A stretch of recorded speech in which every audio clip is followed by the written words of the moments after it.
नीमच में बढ़ती बेरोजगारी, महंगाई और आवश्यक वस्तुओं पर जीएसटी के विरोध में कांग्रेस ने राष्ट्रव्यापी विरोध प्रदर्शन करते हुए कलेक्टर कार्यालय का घेराव कर महामहिम राष्ट्रपति के नाम कलेक्टर प्रतिनिधि नायब तहसीलदार मोनिका जैन को ज्ञापन सौंपा। ज्ञापन बताया गया कि भाजपा की नरेंद्र मोदी सरकार जब से आई है, जब से आम जरूरत की वस्तुओं और सेवाओं की कीमतें निरंतर बढ़ती जा रही है। भाजपा ने महंगाई कम करने का वायदा कर चुनाव लड़ा था, किंतु आर्थिक असफलताओं के चलते महंगाई निरंतर बढ़ती जा रही है। इसमें रसोई गैस, पेट्रोल, डीजल की कीमतें तबाही में जा रही है। सामान्य वर्ग के लोगों का जीना दुभर हो गया है। नोटबंदी और जीएसटी के परिणाम देशवासियों को भोगने पड़ रहे हैं। सरकार अपनी आर्थिक कमजोरियों के चलते सामान्य जरूरत की वस्तुओं पर मनमानी जीएसटी लगाकर गरीब मध्यम वर्गीय लोगों को लूट रही है। सरकार मोदी शाह की टीम आर्थिक तकलीफों और विकास की दिशा में बड़ी असफलताओं से लोगों का ध्यान हटाने और चुनाव जीतने हेतु निरंतर समाज में नफरत, द्वेष की भावना बढ़ाकर सांप्रदायिक विभाजन को बढ़ावा देकर देश की एकता, भाईचारे को नष्ट कर रही है। सरकार युवाओं को उनके रोजगार को तथा सेना में भर्ती की परंपरा को अग्निपथ लागू कर नुकसान पहुंचा रही है। रोजगार के अवसर नहीं मिल पा रहे हैं। मोदी शाह की जोड़ी लोकतंत्र को समाप्त करने में आमदा है। खास तौर पर विपक्षी की भूमिका निभा रहे कांग्रेस के वरिष्ठ नेता श्रीमती सोनिया गांधी और राहुल गांधी को इस राजनीतिक विद्वेष से प्रताड़ित किया जा रहा है। कांग्रेस के राष्ट्रव्यापी प्रदर्शन के सिलसिले में नीमच जिले में प्रदर्शन आयोजित कर ज्ञापन के माध्यम से महामहिम राष्ट्रपति से निवेदन किया गया कि वह सरकार को महंगाई कम करने और विपक्ष के नेताओं पर राजनीतिक विद्वेष से प्रताड़ित करने के अभियान को तुरंत रोके और लोकतंत्र संविधान की रक्षा करें। देखिए, ये जो मोदी और शाह की जो टीम 7 साल से 8 साल से जो है केंद्र में आरूढ़ है, इनका चुनाव प्रचार का जो अभियान है वो आप सब लोगों के ध्यान में होगा।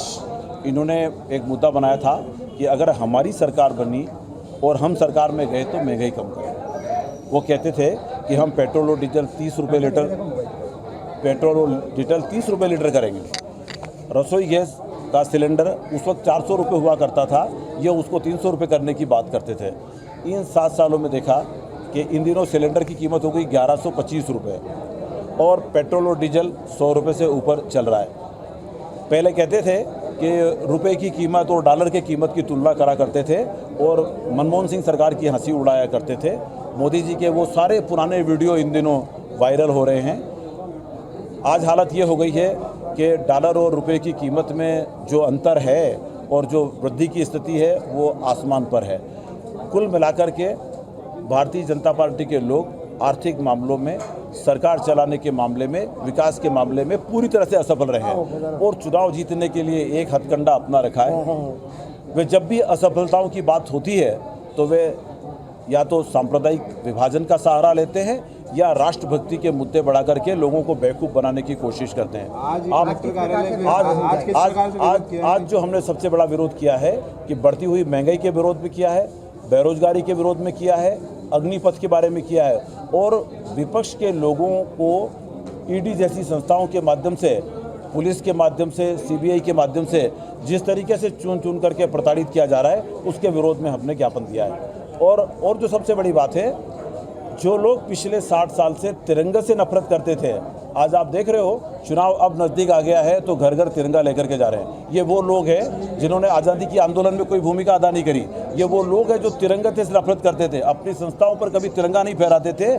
अब जब अगला चुनाव लड़ना है और जनता के बीच में जाना है तो तिरंगा का सहारा लेकर के लोगों को गुमराह करके लिए निकल गए हैं। हमें खुशी है कि इन 70 सालों में पहली बार उनके हाथ में तिरंगा देख रहे हैं।